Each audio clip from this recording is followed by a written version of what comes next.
మాజీ మంత్రివర్యులు పెద్దలు శ్రీ సింగిరెడ్డి నిరంజన్ రెడ్డి గారు, మరొక మాజీ మంత్రివర్యులు పెద్దలు గౌరవనీయులు శ్రీ వి శ్రీనివాస్ గౌడ్ గారు, గౌరవనీయులు పెద్దలు మరొక మాజీ మంత్రివర్యులు అన్న డాక్టర్ సి లక్ష్మారెడ్డి గారు, గౌరవనీయులు పెద్దలు పక్కనే ఉన్న అలంపూర్ నియోజకవర్గ శాసనసభ్యుడు తమ్ముడు శ్రీ విజయుడు గారు, వారి గెలుపులో తన సొంత తమ్ముడిని గెలిపించడానికి ఎంతైతే తపన పడతారో అంత తపన పడి గెలిపించిన అన్న గౌరవనీయులు ఎమ్మెల్సీ శ్రీ చెల్లా వెంకట్రామరెడ్డి గారు,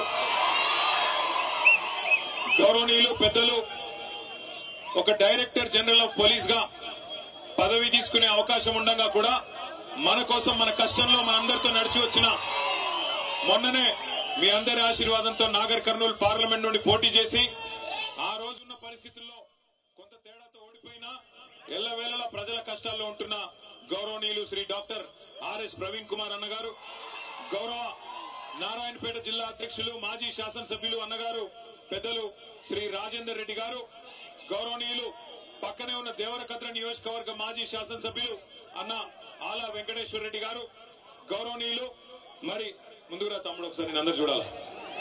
మొన్ననే ఉమ్మడి పాలమూరు జిల్లాలో అక్కడ కాంగ్రెస్ ప్రభుత్వం వచ్చినా మన నాయకులందరూ గట్టిగా పట్టుబట్టి గెలిపించిన మన ఎమ్మెల్సీ సోదరుడు నాగరకుంట నవీన్ కుమార్ రెడ్డి గారు, గౌరవనీయులు షాద్ నగర్ మాజీ శాసనసభ్యులు పెద్దలు ముందుకురాన్న పెద్దలు అన్నగారు అంజయ్య యాదవ్ గారు, కల్వకుర్తి మాజీ శాసనసభ్యులు గౌరవనీయులు పెద్దలు ముందుకురాన్న జయపాల్ యాదవ్ అన్నగారు, గౌరవ హుజూరాబాద్ శాసనసభ్యుడు సోదరుడు పాడి కౌశిక్ రెడ్డి గారు, ముందుకురా పాడి కౌశిక్ రెడ్డి గారు, మీరంతా హుజూరాబాద్ వల్ల గద్వాల వల్ల.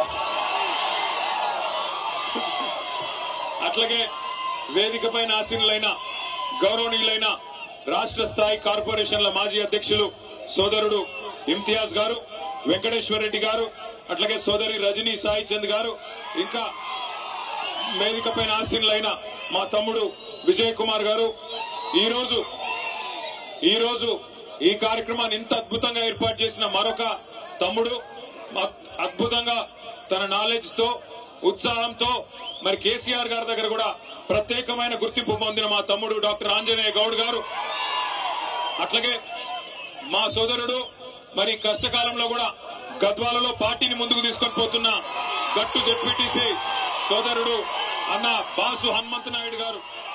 నేను ఆయన అడిగిన, నీ ఇంటి పేరు బాసా లేకపోతే నీ పాటికి నువ్వు పెట్టుకున్నావు అంటే లేదన్నా నా పేరే బాసు హనుమంత నాయుడు అన్నారు. అట్లాగే సోదరి శ్యామల గారు మాజీ జెడ్పీటీసీ గారు, అన్న నాగర్తోటి వెంకటరాములు గారు, అదేవిధంగా ఈ రోజు ఈ కార్యక్రమంలో మరి ముఖ్యమైన పెళ్లి కొడుకు ముందుకు రాన్న తాజా మాజీ మున్సిపల్ చైర్మన్ బిఎస్ కేశవ్ గారు, వారితో ఈ రోజు పార్టీలో చేరుతున్న దరూర్ మాజీ జెడ్పీటీసీ సోదరి శ్రీమతి పద్మ వెంకటేశ్వర రెడ్డి గారు. ఎక్కడ పోయినా ఒక్కసారి నమస్కారం పెట్టుకోండి. అగో పద్మ గారు, ఇగో వెంకటేశ్వర రెడ్డి గారు. అట్లాగే ఈ రోజు పార్టీలో చేరుతున్న 10 మంది కౌన్సిలర్లు శ్రీమతి జయమ్మ కోటేష్ గారు, శ్రీమతి శ్వేత రంజిత్ గారు, అరుణా జనార్దన్ రెడ్డి గారు, మాణిక్యమ్మ రామచంద్రుడు గారు, శ్రీమతి కోరి లక్ష్మి గారు, శ్రీ మహేష్ కుమార్ గారు, జమాన్ సింగ్ గారు, అదేవిధంగా గిరిజ గారు, మాజీ మార్కెట్ కమిటీ ఉపాధ్యక్షులు మొహమ్మద్ యూసుఫ్ గారు, అట్లాగే మున్నూరు కాపు సంఘం జిల్లా జనరల్ సెక్రటరీ శ్రీనివాస్ రెడ్డి గారు, వారితో పాటు పార్టీలో చేరుతున్న 32 మంది తాజా మాజీ సర్పంచులు, 30 మంది మాజీ ఎంపీటీసీలు పేరు పేరున వారందరికీ గట్టిగా చప్పట్లతో స్వాగతం చెప్పాలని చెప్పి కోరుతా ఉన్నాం. నిజానికి వర్షం పడుతున్నది, సమయాభావం వల్ల వారందరికీ కండువాలు కప్పలేకపోయినాం. వారందరూ కూడా పార్టీలో చేరినట్టుగానే భావించి దయచేసి మమ్మల్ని మన్నించాలని చెప్పి కూడా కోరుతా ఉన్నాం. సరే, గద్వాల రమ్మన్నారు, అది పెట్టే మాట్లాడి పెట్టు. గద్వాల రమ్మంటే మరి ఇక్కడేమో వాన పడేటట్టుంది, మరి రావచ్చా రాలేమా ఎట్లా అంటే, లేదు మీరు తప్పకుండా రావాలి, వచ్చి తీరాలి, వాన పడ్డా పిడుగులు పడ్డా ఏది ఏమైనా నువ్వు రావాలని చెప్పి పట్టుబట్టి ఇవాళ ఇక్కడికి రప్పించిన మా గద్వాల గులాబీ సైనికులందరికీ శిరస్సు వంచి హృదయపూర్వకంగా నమస్కారం. వాన పడుతుంటే ఓ సాకు కోసమో లేక ఒక కారణం కోసమో చూడకుండా మేమున్నాం మీ ఎంబడ అంటూ ఇలా గద్వాలలో అపురూపంగా స్వాగతం పలికిన మా ఆడబిడ్డలకు అన్నదమ్ములందరికీ కూడా పేరు పేరున హృదయపూర్వకంగా నమస్కారాలు తెలియజేసుకుంటా ఉన్నా. గద్వాలకి మేము రావడం కొత్త ఏం కాదు. మిమ్మల్ని అందరినీ నేను కోరేది ఒకటే, ఇవాళ పెద్దలు కేసీఆర్ గారి నాయకత్వంలో తెలంగాణ రాష్ట్ర సాధనలో కూడా గద్వాలు ఆనాడు పోరాటంలో కూడా ముందున్నది, తెలంగాణ ఉద్యమంలో కూడా ఆనాడు ముందున్నది. ఇదే తేరు మైదానంలో ఆ రోజు నాగర్దొడ్డి వెంకటరాములు గారి నాయకత్వంలో 2007-8 అనుకుంటాను ఇక్కడే సభ పెట్టుకున్నాం. ఉద్యమ స్ఫూర్తితో ఆ రోజు కూడా ముందుకు పోయినాం. కానీ 2014లో రాష్ట్రం వచ్చిన తర్వాత మొదటిసారి ఎన్నికలు జరిగినప్పుడు గద్వాలలో మనం గెలవలేదు. అయినా కేసీఆర్ గారు ఎక్కడా కూడా ఒక్క సెకండ్ కూడా ఆలోచించకుండా గద్వాల గాని, అలంపూర్ గాని, ఆదిలాబాద్ గాని, కోదాడ గాని, ఏ భద్రాచలం గాని, ఏ మారుమూల ప్రాంతమైనా తెలంగాణలో అక్కడ ఉండేది మన అన్నలు, మన తమ్ముళ్ళు, మన ఆడబిడ్డలు, అందరికీ న్యాయం చేయాలన్న ఉద్దేశంతో మరి మొదటి రోజు నుంచి, తెలంగాణ వచ్చిన మొదటి రోజు నుంచి అద్భుతమైన సంక్షేమ కార్యక్రమాలు, అద్భుతమైన అభివృద్ధి కార్యక్రమాలను మీకు అందుబాటులోకి తెచ్చినారు. జీవితంలో ఎన్నడన్నా మీరు అనుకున్నారో లేదో నాకు తెలియదు, కానీ ఇవాళ గద్వాల జిల్లా కేంద్రం అయింది అంటే జోగులాంబ గద్వాలగా, జోగులాంబ తల్లి ఆశీస్సులతో జిల్లా కేంద్రంగా మారింది అంటే ఆ ఘనత ఎవరిది? జిల్లాను చేసింది ఎవరు? వినబడతలేదు. జిల్లా చేసింది ఎవరు? వినబడతలేదు, వినబడటం లేదు. కేసీఆర్ గారేనా? పక్కానా? ఒకనాడు మారుమూల ప్రాంతంగా ఒక జూనియర్ కాలేజ్ కావాలంటే ధర్నాలు చేసే పరిస్థితి, ఒక డిగ్రీ కాలేజ్ కావాలంటే ధర్నాలు చేసే దుస్థితి మా తమ్ముళ్ళు, మా విద్యార్థి సోదరులందరికీ తెలుసు. మారుమూల ప్రాంతంగా, విసిరేసినట్టుండే ప్రాంతంగా, దిక్కులేక రాయచూరు పోయి చదువుకునే పరిస్థితి. కానీ ఈ రోజు గద్వాలను జిల్లా కేంద్రం చేయడమే కాకుండా ఇక్కడ బ్రహ్మాండమైన మెడికల్ కాలేజీ, నర్సింగ్ కాలేజీ ఇచ్చింది ఎవరు? ఎవరు? వినబడతంలే. కేసీఆర్ గారేనా? పక్కానా? మెడికల్ కాలేజ్ వచ్చింది. ఇక్కడికి వచ్చేటప్పుడు చూసుకుంటా వచ్చిన మా దర్గా కాడ మెడికల్ కాలేజు, బ్రహ్మాండమైన హాస్పిటల్, నర్సింగ్ కళాశాల అద్భుతంగా నడుస్తా ఉన్నది. ఆ పక్కనే గద్వాలలో ఆ దర్గా దగ్గరనే మెడికల్ కాలేజ్ యువతల 1275 డబల్ బెడ్రూమ్ ఇల్లు ఇచ్చింది ఎవరు? ఎవరు? పూర్తయినాయా? దానికి మొన్ననే రంగులు మార్చినారంట కదా, చూసినారా మీరు? రంగులు మార్చి రిబ్బన్ కట్ చేసిపోయినారంట మొన్ననే. ఏది? మన డబుల్ బెడ్రూమ్ ఇళ్లకి 3 రంగులు పూసి ఇదే ఇందిరమ్మ ఇల్లు అని చెప్పి మొన్న వచ్చి 3 మంత్రులు రిబ్బన్లు కట్ చేసిపోయినారంట. గద్వాల ప్రజలను అమాయకులు అనుకుంటున్నారు, మీకు తెలియదు అనుకుంటా ఉన్నారు. జిల్లా చేయడం మాత్రమే కాదు, మీకు మెడికల్ కాలేజు, నర్సింగ్ కాలేజ్ చేయడం మాత్రమే కాదు, ఇదే గద్వాల తాలూకాలో సాగునీరు సమృద్ధిగా అందాలని చెప్పి ఇటు మొత్తం జిల్లాలో అటు గట్టు ఇటు తుమ్మిళ్ళ 2 లిఫ్ట్ ఇరిగేషన్ ప్రాజెక్టులకి శంకుస్థాపన చేసింది ఎవరు? మొదలు పెట్టింది ఎవరు? అరే తుమ్మిళ్ళ పూర్తయింది, గట్టు కూడా మనం దిగిపోయే నాటికి దాదాపు 40-45% పూర్తయింది. 40-45% పూర్తయిన గట్టు ఎత్తిపోతల పథకాన్ని ఇవాళ పండబెట్టి మరి నీళ్లు ఇవ్వకుండా ఎండబెడుతున్నది ఎవరు? ఎవరు? కాంగ్రెసేనా? కాంగ్రెసేనా? 22 నెలలు అయిపోయింది, ఇంకో 2 నెలలు అయితే 2 ఏళ్లు నిండిపోతుంది. ఎన్ని మాయ మాటలు, ఎన్ని రకాల మాటలు. మరి ఇన్ని పనులు చేసి ఇవాళ గద్వాలకు మేము వస్తుంటే ఒక కాంగ్రెస్ నాయకుడు అడుగుతున్నాడు, ఏం ముఖం పెట్టుకొని వస్తున్నారు అని అడుగుతున్నాడు. గద్వాలకి మనకి ముఖం లేదా ఇడికి రానికే? జిల్లా చేసి మెడికల్ కాలేజ్ ఇచ్చి, నర్సింగ్ కాలేజ్ ఇచ్చి 1-2 కాదు 2 ఎత్తిపోతల పథకాలు, వాటితో 1,00,000 ఎకరాలకు జిల్లాలో నీళ్లిచ్చి మొత్తం ఉమ్మడి పాలమూరు జిల్లాని 2014లో, ఇది మన పత్రిక కాదు, ఇదిగో నిన్నగాక మొన్న 11 సెప్టెంబర్ నాడు ఇగో ఈ దినపత్రిక రాసింది. ఏం రాసింది? నాడు బీళ్లు నేడు సిరులు. నాడు బీళ్లు ఉమ్మడి పాలమూరు జిల్లాలో నాడు బీళ్లు అయితే ఇవాళ సిరులుగా మారి ఆనాడు 8 లక్షల ఎకరాలు మాత్రమే సాగుంటే మరొక 10 లక్షల ఎకరాలు పెరిగి 18.5 లక్షల ఎకరాల్లో ఇవాళ సాగునీరు అందుతున్నది కేసీఆర్ గారి నాయకత్వంలో అని చెప్పి ఇగో ఈ దినపత్రిక రాసింది. ఇవన్నీ ఇట్లా ఉంటే ఒక ఆయన కూడా అడుగుతాడు, ఏం ముఖం పెట్టుకుని వస్తున్నారని. నేను ఇవాళ అడుగుతా ఉన్న కాంగ్రెస్ పార్టీని, కాంగ్రెస్ నాయకులని. ఇక్కడ నిన్నగాక మొన్న పార్లమెంట్ ఎన్నికల్లో నేను గద్వాలకి ఆర్ఎస్ ప్రవీణ్ గారిని గెలిపించాలని చెప్పి ప్రచారంలో భాగంగా ఇక్కడికి వచ్చిన ఆనాడు మీ ఎమ్మెల్యే కృష్ణమోహన్ రెడ్డి ఏం చెప్పినాడు? అన్నా కాంగ్రెస్ పార్టీలో నేనెందుకు చేరతా, నన్ను చేరమంటున్నారు, అవసరమైతే రైలు కింద తలబెట్టి చచ్చిపోతా, కానీ కాంగ్రెస్ లో చేరను అన్నాడు. చెప్పినాడా లేదా? అదే చౌరస్తా. ఏం చౌరస్తా అది? వైఎస్ఆర్ చౌరస్తానా? వైఎస్ఆర్ చౌరస్తాలో మీటింగ్ పెడితే ఇగో ప్రవీణ్ అన్న సాక్షి, నేను ఉంటి, వెంకటరామన్న ఉండే, అందరం ఉండే అన్నాడు. ఆయన రైలు కింద తలబెట్టి చచ్చిపోతా రైలు పట్టాల మీద, గాని కాంగ్రెస్ లో పోను అన్నాడు. ఇవాళ ఏమంటున్నాడు? అభివృద్ధి కోసం పార్టీలో పోయిందంట. ఏం అభివృద్ధి కోసం? ఎవరి అభివృద్ధి కోసం? నియోజకవర్గ అభివృద్ధి కోసమా? నీ సొంత అభివృద్ధి కోసం పోయినావా? దేనికోసం పోయినావు? ఏం అభివృద్ధి జరిగింది 22 నెలలలో? గద్వాల తాలూకాలో ₹1 కొత్తగా మంజూరైందా కాంగ్రెస్ ప్రభుత్వం వచ్చినాక? నేను అడుగుతా ఉన్నా. 6 గ్యారంటీలు అన్నారు, అరచేతుల స్వర్గం చూపెట్టినారు, ఎన్నెన్ని మాటలు చెప్పినారు. రైతు బంధు కేసీఆర్ గారు 10,000 ఇస్తున్నాడు. మా కాంగ్రెస్ ప్రభుత్వం రాగానే ఎంత ఇస్తా అన్నాడు? 15,000 ఇస్తా అన్నాడు. వచ్చినాయా 15,000? వచ్చినాయా రాలేదు? గట్టిగా చెప్పాలా? వచ్చినాయా? మరి అందుకోసం మారిండా ఎమ్మెల్యే పార్టీ? మన కేసీఆర్ గారు 2,000 పెన్షన్ ఇస్తుంటే 2,000 ఏముంది, నేను 4,000 ఇస్తా అన్నాడు. వచ్చినాయా 4,000 పెన్షన్లు? వచ్చినాయా? మరి అందుకోసం మారిండా? దేనికి మారిండు? కేసీఆర్ గారు ఆడపిల్ల పెళ్లి చేసుకుంటుంటే షాదీ ముబారక్ కళ్యాణ్ లక్ష్మి పేరు మీద ₹1,00,000 ఇస్తే ఆయన ఇచ్చే లక్ష్యం ఏంది? నేను తులం బంగారం ఇస్తా మీదికెళ్ళి అన్నాడు. వచ్చిందా తులం బంగారం? వచ్చిందా రాలేదా? మరి దానికోసం మారిండా? తులం బంగారం కోసం. అట్లాగే గుర్తు తెచ్చుకోండి, ఎన్ని హామీలు మా ఆడబిడ్డలందరికీ హామీ ఇచ్చినాడు. నెలకు 2,500 ఇస్తా, అత్తకు 4,000, కోడలికి 2,500 అని మాట ఇచ్చినాడు. వచ్చినాయా 2,500 వరకన్నా? ఆడబిడ్డలు ఉన్నారా ఇక్కడ? ఎవరన్నా ఆడున్నారు? మీకు రావురా అయ్యా? వాళ్ళకు వస్తే వీళ్ళు మొగోళ్ళు చేయుక్తురు ఇట్లా.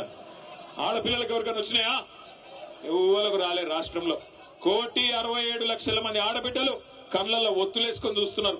ఎప్పుడు ఇస్తాడు రేవంత్ రెడ్డి, కాంగ్రెస్ ప్రభుత్వం? రాహుల్ గాంధీ వచ్చి పెద్ద పెద్ద మాటలు చెప్పిపోయాను. 2 లక్షలు రుణమాఫీ చేస్తా అన్నాడు. 2 లక్షలు అయిందా? రుణమాఫీ అయిందా కాలేదా? గట్టిగా చెప్పాలి, వినబడతలేదు. అయిందా కాలేదా? మరి అందుకు పోయిందా? ఎందుకు పోయిండు మీ ఎమ్మెల్యే కాంగ్రెస్ పార్టీలకి? ఇంకా సిగ్గులేని విషయం ఏంటంటే, ఇంకా సిగ్గులేని విషయం, పోయిండు కాంగ్రెస్ లకి. ఇవాళ ఎవరో పోయి మన టీవీ వాళ్ళు అడిగినారు, అయ్యా నువ్వు ఏ పార్టీలో ఉన్నావని. ఏం చెప్పాలా పాపం? బీఆర్ఎస్ పార్టీలో ఉన్నా అని చెప్తున్నాడు. మరి బీఆర్ఎస్ పార్టీలో ఉంటే, బీఆర్ఎస్ మీటింగ్ ఇక్కడైతుంటే ఎమ్మెల్యే ఎక్కడున్నాడు? రేవంత్ రెడ్డి సంకలో ఉన్నాడు. ఆయనంట మీరందరూ అమాయకులంట, గద్వాల తాలూకాలో మీకు ఎవరికేం రాజకీయం తెలియదంట, ఆయన ఒక్కడికే తెలుసంట. ఆడబోయి రేవంత్ రెడ్డి సంకలో కూర్చొని నేను బీఆర్ఎస్ పార్టీలోనే ఉన్నాను సన్నాయి నొక్కులు నొక్కుతున్నాడు. నమ్ముదామా? ఆయనకు సిగ్గు లేకపోవచ్చు, మనకన్నా ఉండాలనా లేదా?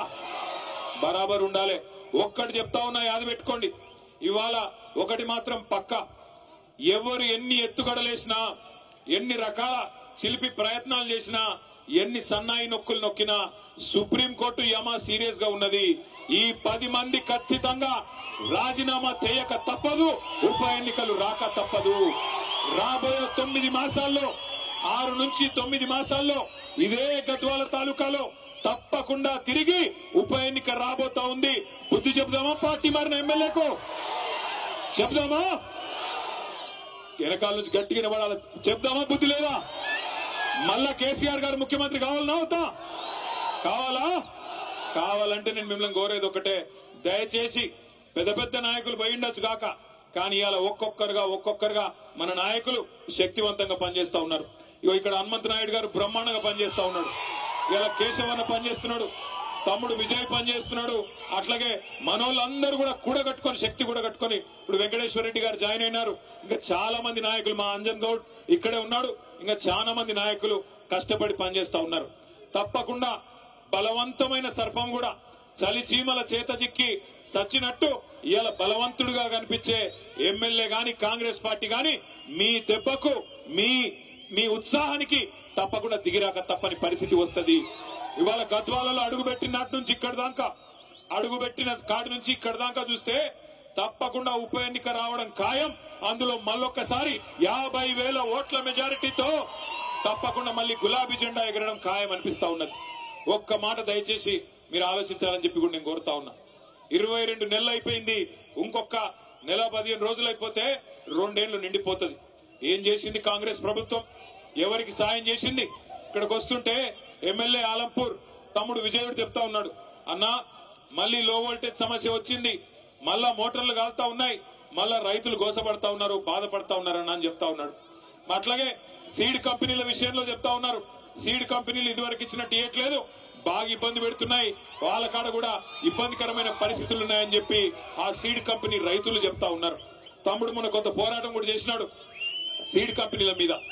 ఒక్కటంటే ఒక్కటి సంక్షేమ పథకం గాని, ఒక్కటంటే ఒక్కటి అభివృద్ధి పథకం గాని ఇవాళ దొరికే పరిస్థితి లేదు. ఏమన్నంటే ముఖ్యమంత్రి ఒక్కటే నేర్చుకున్నాడు, పచ్చి అబద్దాలు చెప్పడం, ఆ అబద్దాల మీదనే 2 ఏళ్లు టైం పాస్ చేయడం. మీరు గమనించండి, కరోనా వచ్చింది కేసీఆర్ గారు ముఖ్యమంత్రిగా ఉన్నప్పుడు. కరోనా వస్తే మనం ఎవరం కూడా అనుకోవాల జీవితంలో ఇట్లాంటి ఒక రోజు వస్తుందని. మూతికి బట్ట కట్టుకొని ఎవరింట్లో వాళ్ళే గొల్లెం పెట్టుకుని ఇంట్లో కూర్చున్నాం. ₹1 లావాదేవీలు లేవు, వ్యాపారాలు జరగలేదు. మనిషి బయటికే పోకపోతే వ్యాపారం ఎక్కడి నుంచి అవుతుంది? ప్రభుత్వానికి ఆదాయం 0 అయింది. కరోనా వచ్చినప్పుడు కేసీఆర్ గారి ప్రభుత్వంలో ఆదాయం 0 అయినా రైతు బంధు ఆగిందా? రైతు బంధు ఆగిందా? కళ్యాణ లక్ష్మి ఆగిందా? పెద్ద మనుషులకు పెన్షన్ లాగినాయా? కేసీఆర్ కిట్ లాగినాయా? బతుకమ్మ చీరలాగినాయా? ఏవి ఆగలేదు. అన్ని కూడా కేసీఆర్ గారు రూపాయి ఆదాయం లేకపోయినా ప్రభుత్వానికి పేదవాడికి కష్టం రావద్దని చెప్పి మాకు ఎమ్మెల్యేలకు ఎంపీలకు జీతాలు పక్కన పెట్టి రాష్ట్ర ప్రభుత్వ ఉద్యోగులకు కూడా అవసరమైతే 10 రోజులు జీతం ఆలస్యంగా ఇచ్చినా పేదవాళ్లకు మాత్రం జీతం ఇవ్వాలా, రైతులకు రైతు బంధు ఇవ్వాలా, పేదవాళ్లకు సంక్షేమ పథకాలు అందాలా అని ఆ రోజు పనిచేసినారు. కానీ ఇవాళ ముఖ్యమంత్రి గారు బంగారు పల్లెంలో పెట్టి తెలంగాణ రాష్ట్రాన్ని తలసరి ఆదాయంలో భారతదేశంలో నెంబర్ 1 గా చేసి అప్పచెప్తే ఈయన అంటాడు తెల్లారు లేస్తే అప్పుల పాలైపోయింది తెలంగాణ, ఎయిడ్స్ రోగి అయిపోయింది తెలంగాణ, క్యాన్సర్ రోగం వచ్చింది తెలంగాణకు అని ముఖ్యమంత్రి మాట్లాడుతూ ఉన్నాడు. నేను ఒక్క మాట అడుగుతా ఉన్నా మిమ్మల్ని అందరినీ, ఇప్పుడు ఈ మైదానంలో తేరు మైదానంలో అప్పు లేని మనిషి ఎవడన్నా ఉన్నాడా? అప్పు లేని వాళ్ళు ఉన్నారా? అప్పు ఉందా లేదా? ఉంది కాదురా. లేనోడు ఉంటే శైలా పట్టండి. అప్పు లేనోడు ఎవడని ఉంటే శైలా పట్టండి. అప్పు ఉన్నోళ్లే ఉంటారు తప్ప లేనోళ్ళు ఆడ 100కి దొరుకుతాడు. కానీ అప్పు ఉన్నా లోపల బనీన్కు పొక్కలున్నా ఎట్లా ఎట్లా ఎట్లా తయారవుతాం? పైకి మాత్రం కడక్ అంగి వేసుకొని మంచి కద్దరంగి వేసుకొని పైకి మాత్రం కడక్ అంగి వేసుకొని తిరుగుతాం. ఎందుకు? మళ్ళీ ఎవడన్నా కొత్త అప్పిచ్చోడు ఏడని తిరుగుతాం, అంతేనా? కానీ ముఖ్యమంత్రి పనితనం ఎట్లున్నది? ఇంటి పెద్ద లాంటోడు, రాష్ట్రానికి పెద్ద మనిషి లాంటోడు, నా రాష్ట్రం దివాలా తీసింది, నా రాష్ట్రం నాశనం అయిపోయింది, నా రాష్ట్రం ఎత్తిపోయింది అంటే ఎవడన్నా పైసలు ఇచ్చేటోడు ఇస్తాడా? పెట్టుబడి పెట్టేటోడు పెడతాడా? ఇక అది మాత్రమే కాదు, ఇంకా ఘోరం, లంకె బిందెలు ఉన్నాయనుకొని వచ్చినా లంకె బిందెలు లేవు అంట. లంకె బిందెల కోసం ఎవరు తిరుగుతారు? అర్ధరాత్రి ఎవరు తిరుగుతారు? మీ గద్వాల కోటకాడ ఎవరు దొంగల కేసు అయితే మీ మీద అయితే ముఖ్యమంత్రిని దొంగ అంటారా మీరు? లంకె బిందెల కోసం ఎవడన్నా తిరుగుతాడా? నాకు అర్థం కాదు. అవి ఉంటాయనుకొని సెక్రటేరియట్కి వచ్చినాడంటే ఈ మనిషి. అదొక్కటే కాదు, నేను ఢిల్లీ పోతే నాకు అపాయింట్మెంట్లు ఇస్తలేరు, ఎందుకంటే చెప్పులు ఎత్తుకపోతాడేమో అని భయంతో అపాయింట్మెంట్లు ఇస్తలేరంట. ఇక గిసంటోడు మన కర్మ, మన ముఖ్యమంత్రి అయ్యిండు. అందుకే నేను చెప్తా ఉన్నా, కాంగ్రెస్ వాళ్ళు నోటికొచ్చిన మాటలు చెప్పి అరిచేతిలో స్వర్గం చూపెట్టి మీకు ఇష్టం వచ్చిన వేలం పాటలాగా ఆయన 2 ఇస్తే నేను 4 ఇస్తా అని చెప్పి డైలాగులు కొట్టి ఓట్లు దండుకున్నారు. ఇవాళ అవతల పడ్డారు. మరి మీ ఎమ్మెల్యేకి ఏం నచ్చిందో పోయి వాళ్ళతో పాటు ఆ దొంగల ముఠాలో చేరిపోయినాడు. నేను మీ అందరికీ మాటిస్తా ఉన్నా, ఖచ్చితంగా ఉప ఎన్నికలు వస్తాయి. ఉప ఎన్నికల్లో ఈ ఎమ్మెల్యే గారిని చిత్తుగా ఓడించే బాధ్యత మీరు తీసుకోవాలని చెప్పి నేను విజ్ఞప్తి చేస్తా ఉన్నా. ఇక్కడ ఉన్న ఒక గద్వాల బిడ్డనే రేపు గులాబీ అభ్యర్థిగా మీ దగ్గరకు వస్తాడు, కేసీఆర్ పంపిన సోదరుడుగా సైనికుడిగా వస్తాడు. గెలిపించాలని చెప్పి నేను కోరుతా ఉన్నా. గెలిపిస్తారా లేదా? పక్కా గెలిపిస్తారా? అప్పటిదాకా పోరాటం ఆగొద్దు. ఇవాళ మీరు దయచేసి గుర్తుపెట్టుకోండి, ఒక వర్గాన్ని కాదు అన్ని వర్గాలను ఈ ముఖ్యమంత్రి కాంగ్రెస్ పార్టీ మోసం చేసింది. దళితులకు చెప్పినారు, కేసీఆర్ గారు దళిత బంధు అనే పథకం తెస్తే ఆయనేందా ఇచ్చేది 10 లక్షలు, మమ్మల్ని గెలిపించండి 12 లక్షలు ఇస్తామన్నారు. ఒక్కళ్ళ కన్నా వచ్చిందా 12 లక్షలు? అంబేద్కర్ అభయ హస్తం అన్నారు, వచ్చిందా? అభయహస్తం శూన్యహస్తమైంది. ఆడపిల్లలు చదువుకుంటే స్కూటీలు ఇస్తామన్నారు. వచ్చినాయా స్కూటీలు? స్కూటీలు లేవు కానీ లూటీ మాత్రం బ్రహ్మాండంగా చేస్తున్నాడు ముఖ్యమంత్రి. అట్లాగే 2 లక్షల ఉద్యోగాలు ఇస్తామన్నారు మా తమ్ముళ్ళకి. 2 లక్షల ఉద్యోగాలు ఏం చెప్పినారు ఆ రోజు? 2 ఉద్యోగాలు ఊడగొట్టండి, 2 ఉద్యోగాలు ఊడగొట్టండి. కేసీఆర్ది కేటీఆర్ది మేము మీకు 2 లక్షల ఉద్యోగాలు మొదటి సంవత్సరంలోనే ఇస్తామన్నారు. ఎన్ని ఉద్యోగాలు ఇచ్చినారు? ఇప్పటికీ 10,000 కంటే తక్కువ ఉద్యోగాలు ఇచ్చి కేసీఆర్ ప్రభుత్వంలో ఇచ్చిన నోటిఫికేషన్లకు మేమిచ్చినామని చెప్పుకోనికే సిగ్గు కూడా లేదు ముఖ్యమంత్రి గారికి. ఎవడన్నా మందికి పుట్టిన బిడ్డలు మా బిడ్డలు అని చెప్పుకుంటాడా? గట్లున్నది కాంగ్రెస్ ప్రభుత్వం. అట్లాగే నిన్న మొన్న మీరు చూసినారు. ఇవాళ నేను ఇక్కడికి వస్తుంటే ఒక తమ్ముడు అలంపూర్ కాడ బండి మీదకి వెళ్ళి అరుస్తున్నాడు గట్టిగా, గణపతి బప్ప మోరియా కావాలయ్యా యూరియా అంటున్నాడు. గణపతి బప్ప మోరియా కావాలయ్యా యూరియా. ఎటువంటి దినం వచ్చిందంటే యూరియా కూడా బుక్కుతున్నారు కాంగ్రెస్ వాళ్ళు, దొంగనాయాలు. యూరియా కూడా అమ్ముకుంటున్నారు బ్లాక్ మార్కెట్ లో. అడ్డంగా దొబ్బుకొని పోయి రైతులకు ఇయ్యకుండా రైతులనేమో 4-5 రోజులు అక్కడ వానలో ఎండబెట్టి వానలో తడిచేటట్టు చేసి అది కూడా బ్లాక్ మార్కెట్ లో అమ్ముకుంటున్న దుర్మార్గులు. రైతుల యూరియా అమ్ముకుంటున్నారు, పిల్లల గ్రూప్ 1 ఉద్యోగాలు కూడా అమ్ముకున్నారు. గ్రూప్ 1 లో కుంభకోణం జరిగిందని గ్రూప్ 1 పరీక్షల్లో 563 ఉద్యోగాలుంటే వాటిని కూడా అమ్ముకున్నారని చెప్పి మొన్న ఆర్ఎస్ ప్రవీణ్ కుమార్ గారు పోతే పిల్లల దగ్గరికి వాళ్ళు చెప్తా ఉన్నారు. ఒక్కొక్క ఉద్యోగం డిప్యూటీ కలెక్టర్ ఉద్యోగం 3 కోట్ల రూపాయలకు అమ్ముకొని మొత్తం 563 ఉద్యోగాలంటే దగ్గర 1700 కోట్ల రూపాయలు ఇలా దండుకున్నారు కాంగ్రెస్ నాయకులు. పిల్లల ఉద్యోగాలు అమ్ముకుంటారు, రైతుల యూరియా అమ్ముకుంటారు, నమ్ముకున్న ప్రజల్ని ఇలా నట్టేట ముంచి ఆఖరికి మా బీసీ సోదరులు 42% రిజర్వేషన్ ఇస్తామన్నారు. 42% రిజర్వేషన్ ఇస్తాం, అది కూడా చదువులో, ఉద్యోగాల్లో, గవర్నమెంట్ కాంట్రాక్టుల్లో, అదేవిధంగా రాజకీయ పదవుల్లో అన్నిట్లో ఇస్తామని చెప్పినారు. చెప్పి 2.5 ఏళ్లు అయిపోయింది. కానీ ఇప్పటి వరకు ఒక్కటంటే ఒక్క హామీ బీసీ డిక్లరేషన్లు ఇచ్చింది గాని, ఎస్సీ డిక్లరేషన్లు ఇచ్చింది గాని, ఎస్టీ డిక్లరేషన్లు ఇచ్చింది గాని ఒక్కటంటే ఒక్కటి కూడా చేసింది లేదు.